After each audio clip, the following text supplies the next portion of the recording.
A note from his mum to say that he could take part in those championships, of course. It's obviously gotten a good deal more vicious than when I was a lad. Now, I don't know if it's been a great conquer season, but October was certainly a bit of a curate's egg. Good in parts. You remember that we were almost banding the phrase Indian summer around to start off the month, but they're all rather pear-shaped, except in Shetland, where it has been noticeably sunny. But it's the north of Scotland that's really taking a hammering this weekend after those gales. You saw the effects there with John just a moment ago. A vicious area of low pressure close by there. More cloud out in the Atlantic, so no signs of a settled spell of weather to come over the next few days.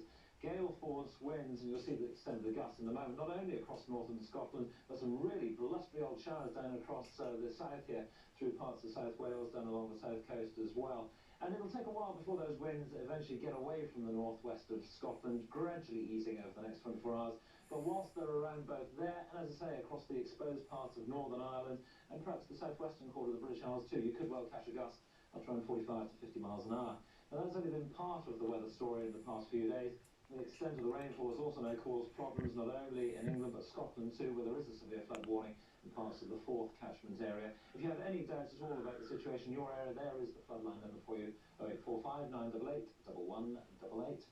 Not all doom and gloom by any means. The afternoon should be a dry and fine one across the eastern side of Scotland, and so too for the most part the eastern side of the Pennines, perhaps East Anglia. And once we get rid of some early showers down in the southeastern quarter, where you might well turn quite dry there, and temperatures just above the seasonal average, 13 or 14, and not really falling very much down in the south overnight, still staying in double figures there. One or two frosty interludes to come over the next week or so.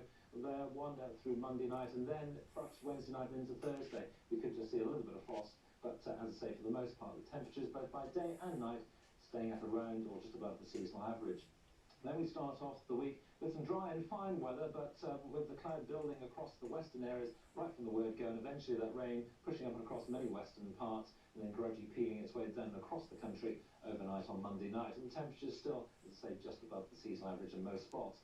Then on Tuesday, the last of that rainfall getting away from the southeast, and then quite a decent sort of day, a lot of dry weather around, until we start bringing the next band of weather in from the Atlantic. And here we'll see gale force winds at least for a time across the more exposed parts. But at least the good news there is that that whole band of weather will get away quite quickly, leaving us in a cooler northwesterly flow.